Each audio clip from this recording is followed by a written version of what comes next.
International Media TV, television that listens to you. Hi, I'm Johnny Burrell. Welcome to the program.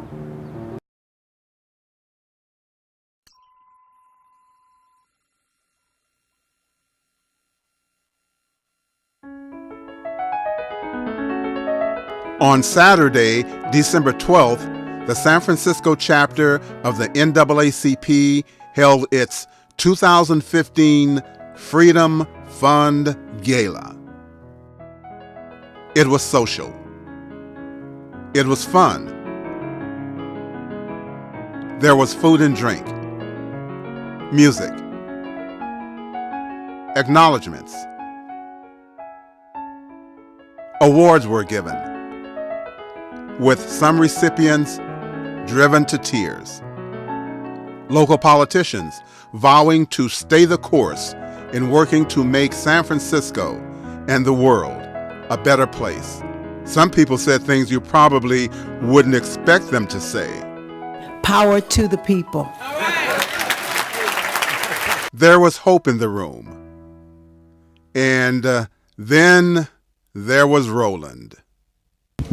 So you asked the question of how do you change it? The president had a commission that dealt with that. Again, you have to change police procedures. You have to change training. When you've had this attitude across the country, this is the only way you're going to operate, it requires you to change your procedures. And so this is forcing cops to have to operate differently, and that's what it's going to require. What we've seen historically is that when police officers are involved in one of these shootings, they give us their own report, and we go, oh, that's what the cop said, we'll take it at face value. Look at the Laquan McDonald shooting. You had all the officers on the scene who corroborated the story of Jason Van Dyke, and Laquan was coming at him with a knife. Video told us 180 degrees different. And so what it says is those cops were lying. So how do you change it? First and foremost, if you have a police officer who lies on a police report, they should lose their job. Secondly, you should have a total change in police procedures, city by city, county by county, state by state, that says you should not use this deadly force. You should also, from a city standpoint, have more mental illness supervisors or professionals who are available to come on the scene to deal with someone as opposed to police using lethal force. Those are the kind of changes that are required. Let's thank all the sponsors again. Let's give them a round of applause. And now, I'd like to bring to the podium to introduce our guest speaker, the fine president of this organization, a ferocious leader, Dr. Amos Brown, ladies and gentlemen.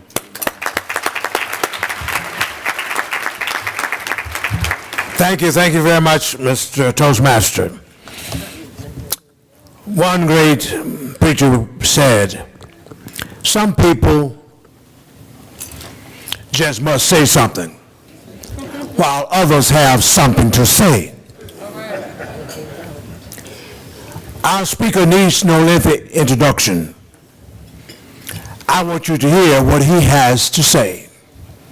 And he comes very much equipped, imbued with a breadth of background and experience to speak to the present crisis that is upon us in this nation and in the world when it comes to the violations of human and civil rights. You have already in your souvenir program his very robust vita, but now I will do what C.W. Clark said we should always do for a great man. The best way to introduce a great man is to let the people hear him. I present to you now the one and only Roland Martin, who will be our speaker for this faithful evening. Let's give it up for our great speaker who's come to be with us and to bless this occasion.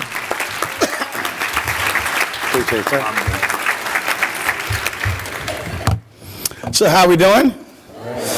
All right, glad to see all of you. Glad that you're here. Some of y'all, I saw some of y'all faces. She asked the sponsor to speak. Y'all were like, oh, how many sponsors we got? I saw y'all looks on there. I saw you, so I was checking y'all out.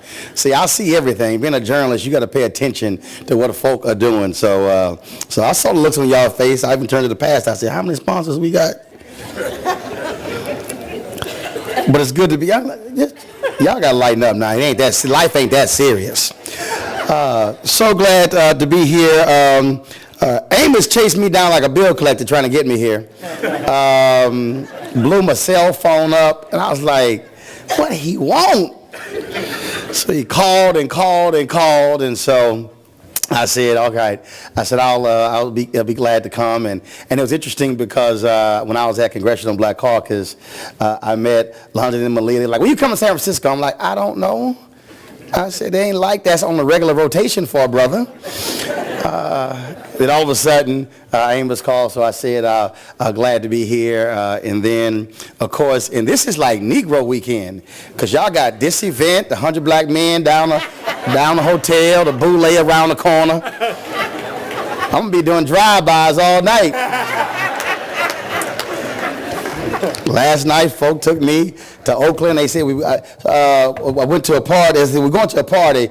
We went to 4 places. I was like, man, what is going on here? Y'all dragging me all around.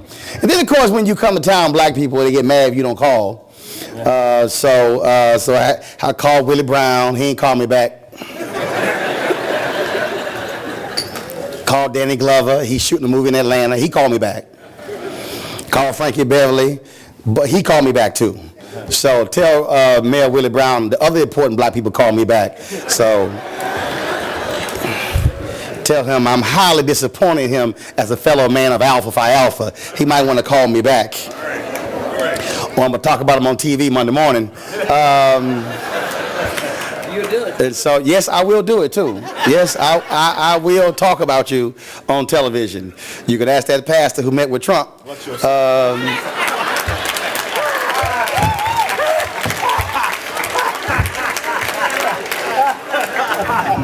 In fact, the two brothers who organized it, they've been avoiding me like the plague or something. I got something. So, but I still want to have a conversation with them. And the reason being is because, it is not my design to make people look stupid on TV.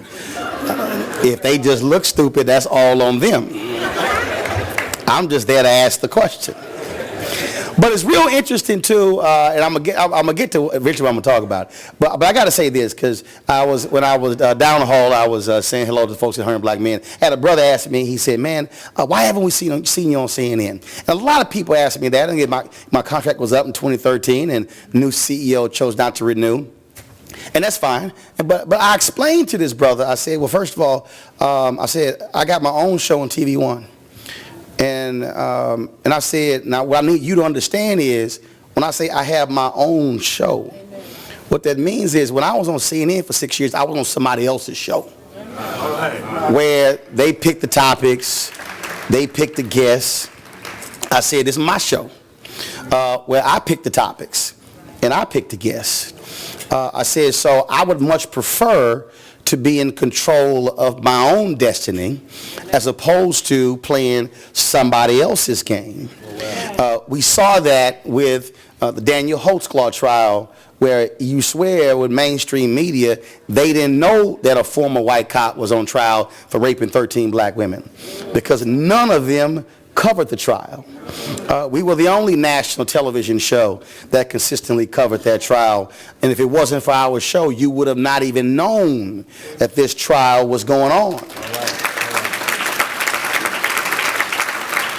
And so that's a perfect example of what happens when, first and foremost, you have black networks, and then you have a black news show where we are able to cover our own. Because, the first black newspaper was Freedom's Journal. In their lead editorial in 1827, they wrote, "We wish to plead our own cause. Too long have others spoken for us." And that's really where we stand today when we talk about what's going on with media, because I'm just not interested in asking somebody else to please, pretty please, cover us and talk about us. I'm not interested in waiting on them to wake up, even black journalists who work at those places who don't have a sense of consciousness. And I got no problem calling people out. So I had a brother hit me up. He said, man, when you were calling media out about the Daniel Holtzclaw trial, why did you specifically call out Don Lemon? I said, because if you're going to talk about black folk, you might want to cover black folk on some stories. And so I'm not afraid to call anybody out because, look, black folks been paying me for a long time. Amen. Tom Joyner, owned by black people. Radio 1, owned by black people. TV 1, owned by black people. So, I ain't got a problem calling you out because I'm worried because my house note paid, my car notes are paid. I don't have any credit card debt. So, what you think you're going to do to me? Now, see, I know some of y'all in this room got real uncomfortable when I said that because some of y'all got so much debt you can't say nothing at your job.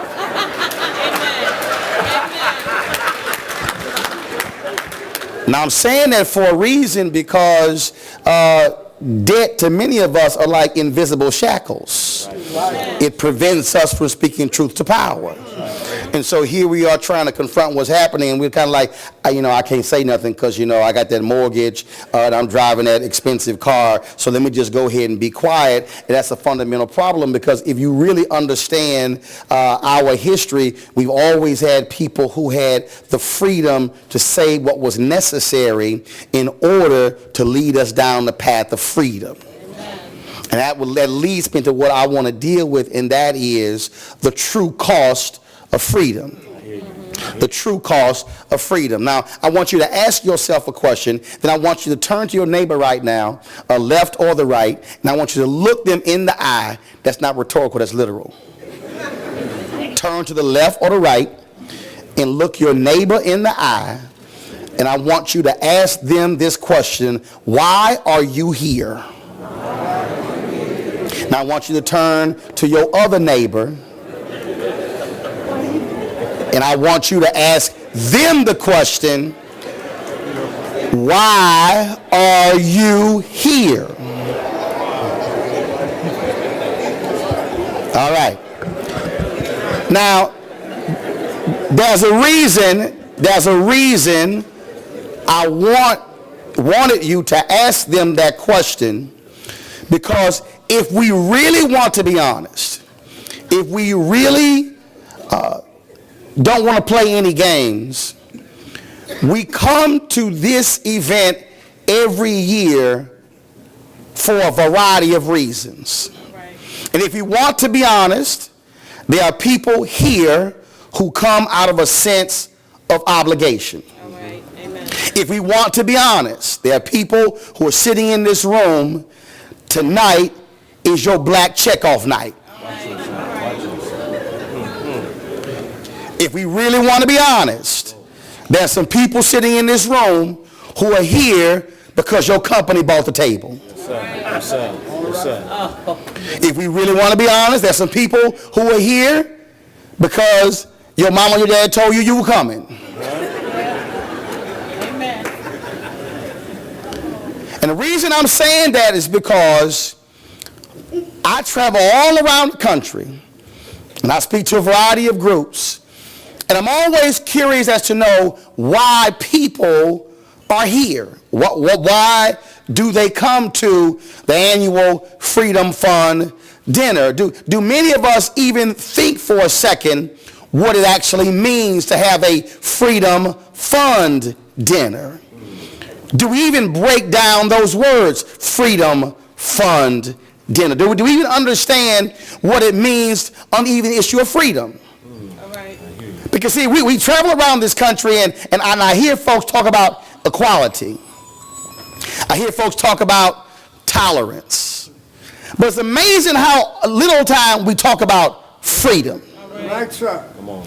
See, when I love to hear folks, politicians and others talk about Dr. King and talk about his speeches and talk about what he stood for. Because if you actually spent time and broke down numerous speeches, I don't mean the two y'all hear all the time. I ain't, those of y'all who only get stuck on I Have a Dream. And only the bottom part, not the top 2/3 part. Because the bottom part wasn't even in the original written text. That